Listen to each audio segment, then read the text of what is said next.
The roots of Soviet intelligence burrow deep into Russia's past, long before the Soviet Union's birth.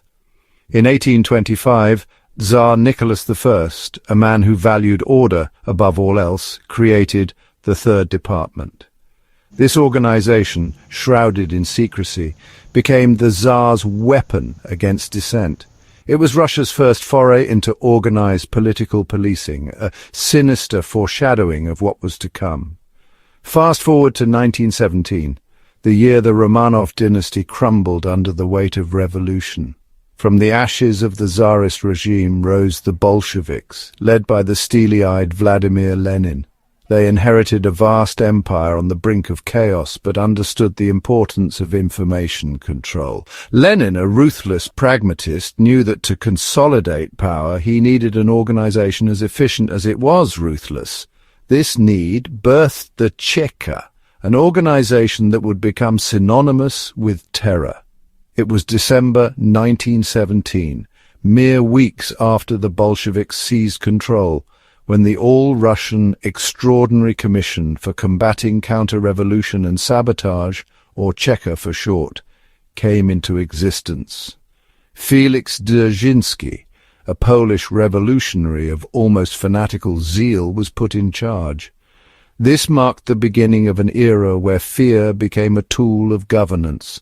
The Cheka, with its almost limitless power, was tasked with silencing opposition. Its methods were brutal, swift, and absolute. The Cheka's reign of terror, known as the Red Terror, was a period of mass executions and brutal suppression. It was a time when whispers could lead to disappearances and accusations were tantamount to guilt. The Cheka, operating without any real legal constraints, became the embodiment of revolutionary justice, or rather revolutionary vengeance. It was a period that left an indelible stain on Russia's psyche, a chilling reminder of the human cost of revolution.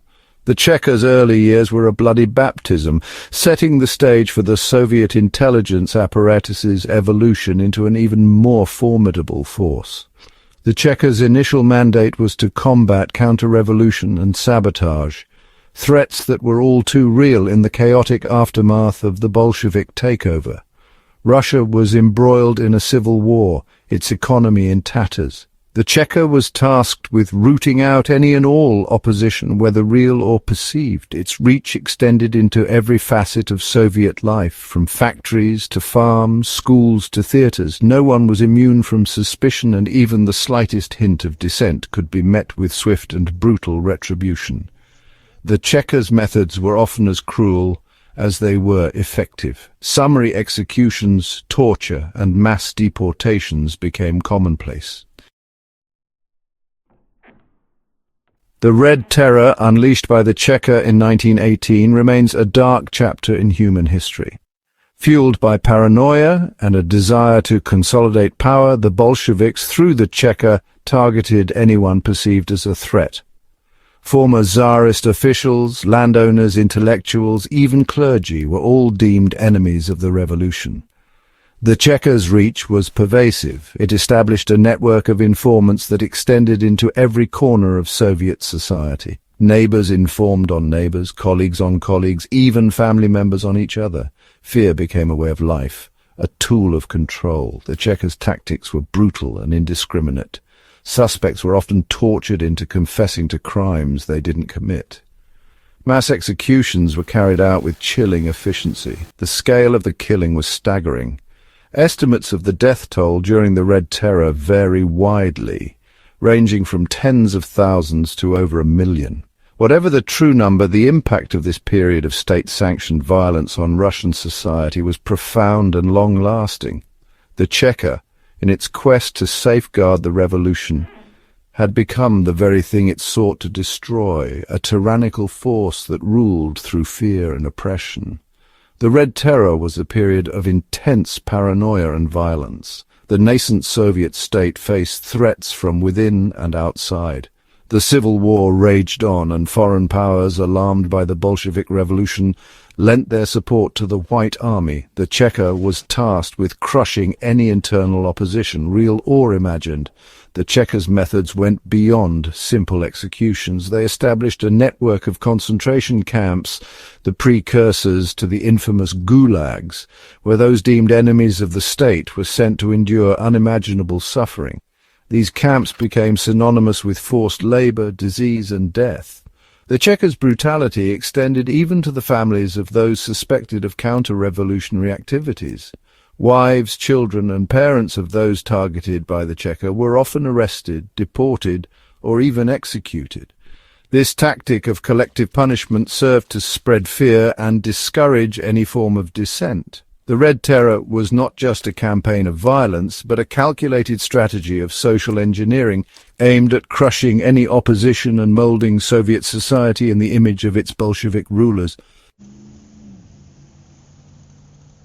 The Cheker, effective as it was in consolidating Bolshevik power, would undergo several transformations. It would be renamed and restructured, but its core function as the regime's sword and shield remained unchanged. In 1922, the Cheker was officially disbanded and replaced by the OGPU, the Joint State Political Directorate. This change, however, was largely cosmetic.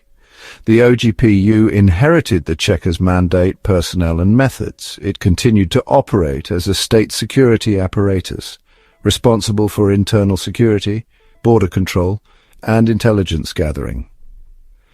The OGPU's reach extended beyond Soviet borders. It established foreign intelligence networks and played a role in supporting communist movements abroad. Under Stalin, the OGPU's focus shifted increasingly towards internal repression. In 1934, the OGPU was absorbed into the newly created NKVD, the People's Commissariat for Internal Affairs. The NKVD became a monstrously large organization encompassing not just state security, but also regular police functions, prisons, fire services, and even forestry management. This consolidation of power under the NKVD gave Stalin an iron grip on Soviet society. The NKVD was the primary instrument of Stalin's reign of terror, known as the Great Purge. Between 1936 and 1938, millions of Soviet citizens were arrested, executed, or sent to labor camps on trumped-up charges of treason, espionage, and sabotage. The NKVD, under Stalin's direct orders, targeted anyone deemed a threat, real or imagined. High-ranking party officials, military leaders, intellectuals, artists, and ordinary citizens were all caught in the web of suspicion and fear. The Great Purge was a period of unimaginable paranoia. The NKVD, through its vast network of informants, encouraged denunciations. People were encouraged to inform on their neighbors, colleagues, even family members. False accusations were rampant, often motivated by personal vendettas or simply a desire to appear loyal to the regime. The NKVD's methods during the Great Purge were chillingly efficient. Torture was routinely used to extract confessions. Show trials, carefully orchestrated for propaganda purposes, were held to publicly condemn the accused. Executions were carried out on a massive scale. The NKVD, under Stalin's brutal reign, became a symbol of totalitarian oppression. It was a time when fear permeated every aspect of Soviet life, a time when no one was safe from the arbitrary and often deadly whims of the state.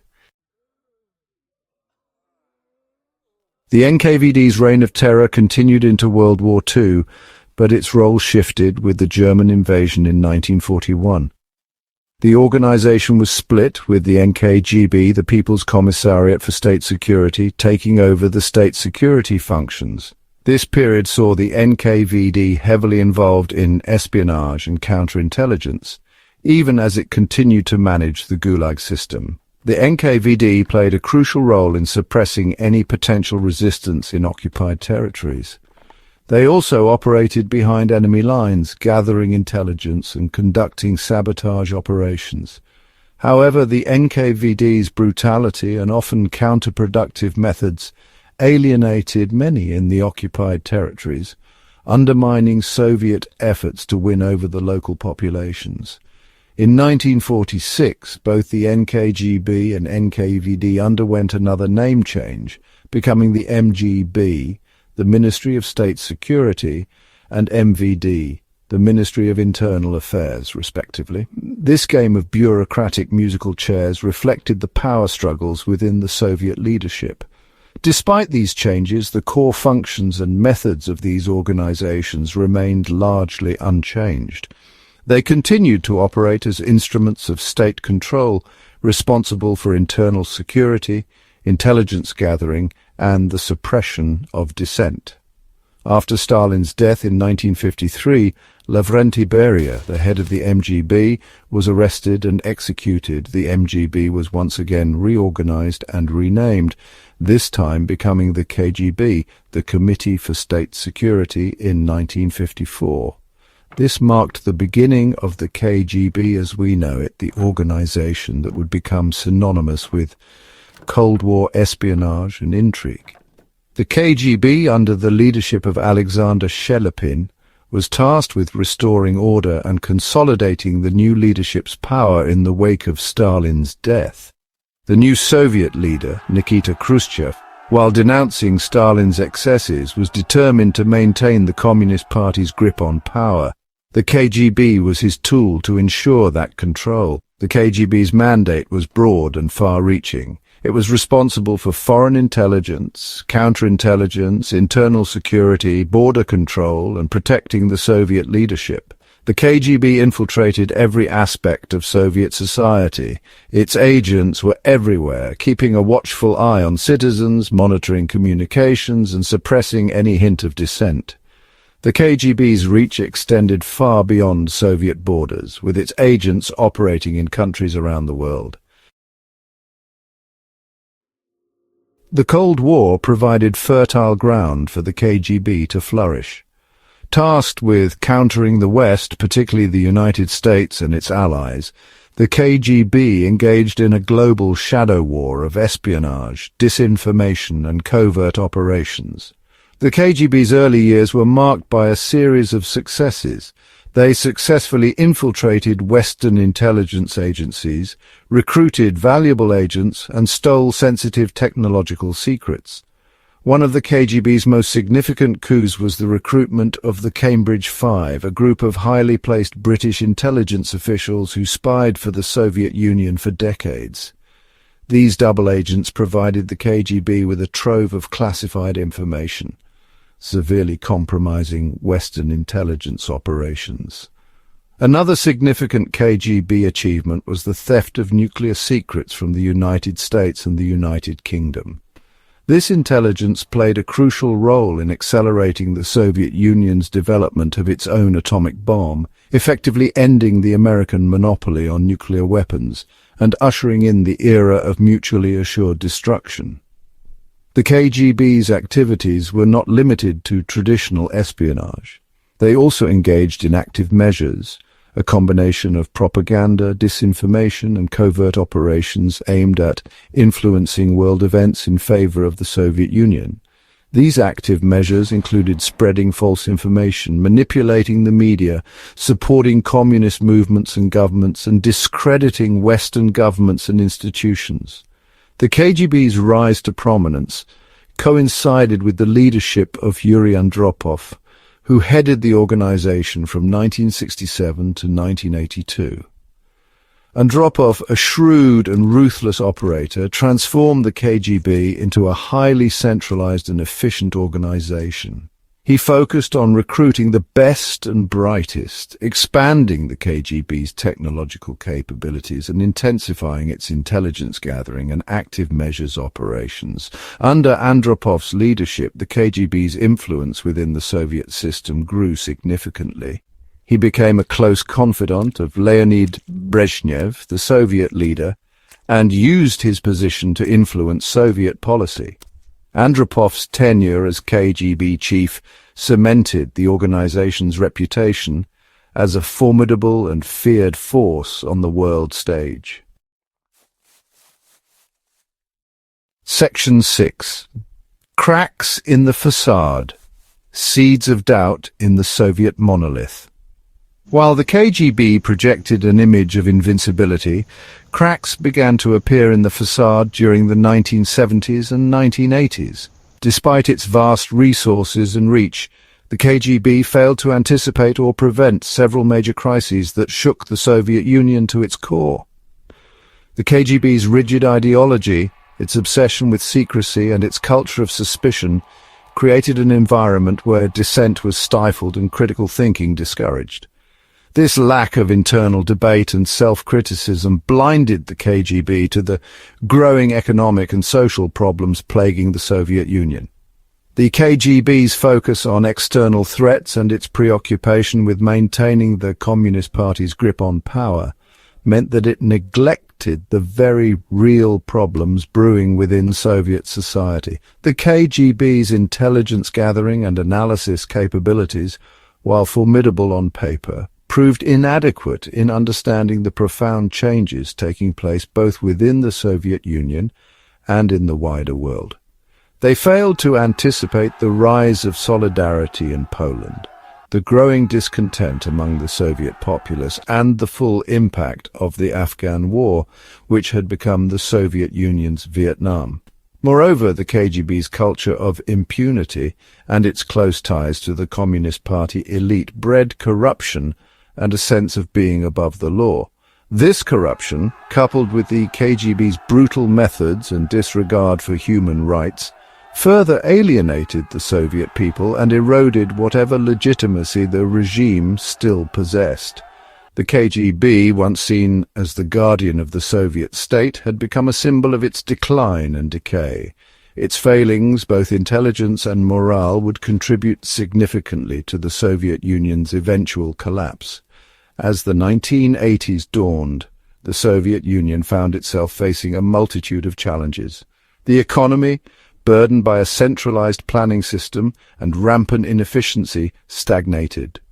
The war in Afghanistan, a costly and unwinnable conflict, drained resources and demoralized the Soviet populace. On the world stage, the United States, under the leadership of President Ronald Reagan, took a more assertive stance against the Soviet Union, challenging its expansionist policies and highlighting its human rights abuses.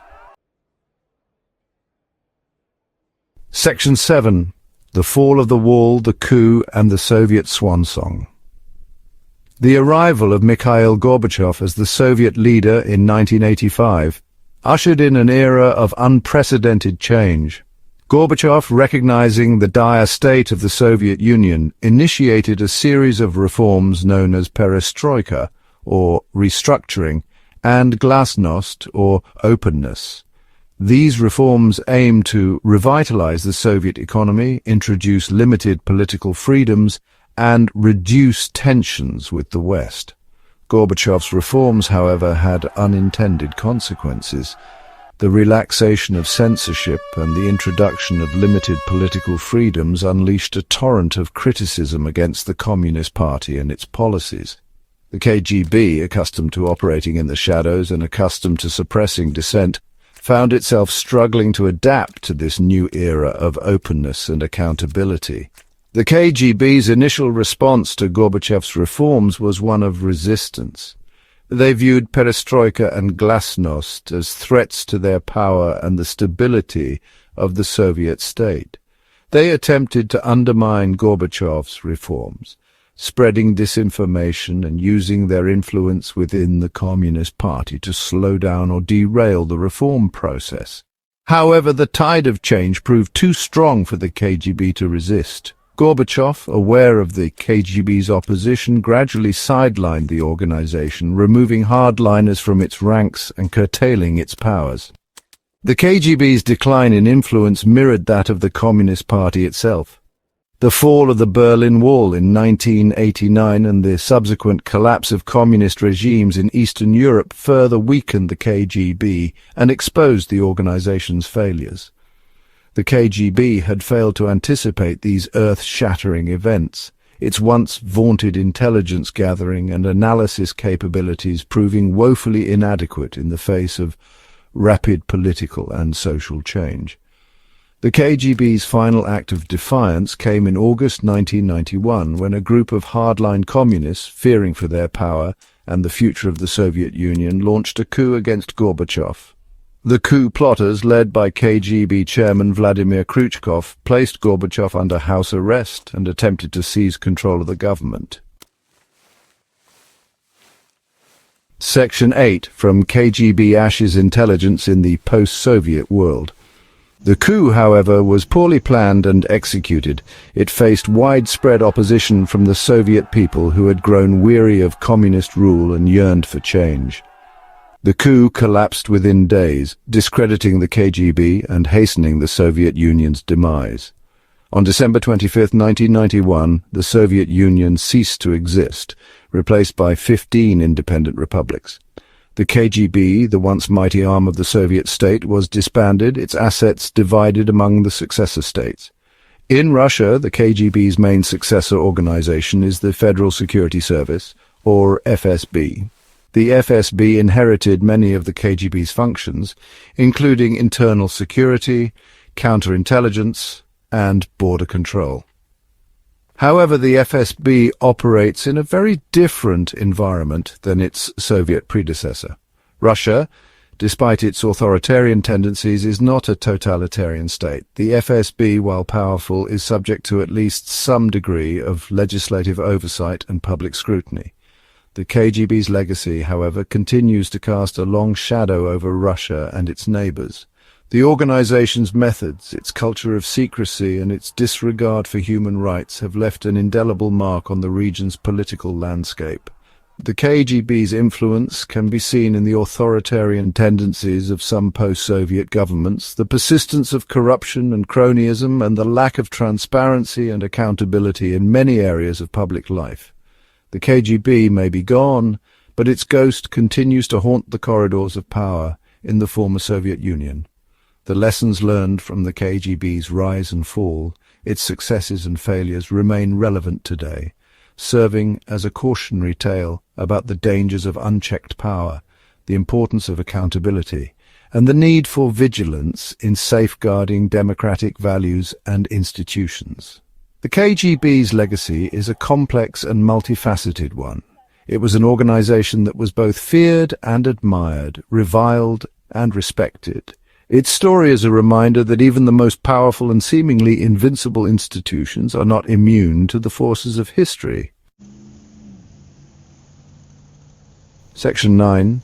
The long shadow of the KGB echoes in the 21st century. The demise of the KGB did not signal the end of Russian intelligence activities. On the contrary, Russia, under the leadership of Vladimir Putin, a former KGB officer himself, has revitalized its intelligence services, albeit with a different focus and modus operandi. The FSB, along with its military intelligence counterpart, the GRU, have been actively involved in cyber espionage, disinformation campaigns, and covert operations aimed at influencing elections, sowing discord among Western democracies, and advancing Russian geopolitical interests. The methods may have changed, but the goals remain remarkably similar: to protect the regime, advance national interests, and undermine rivals.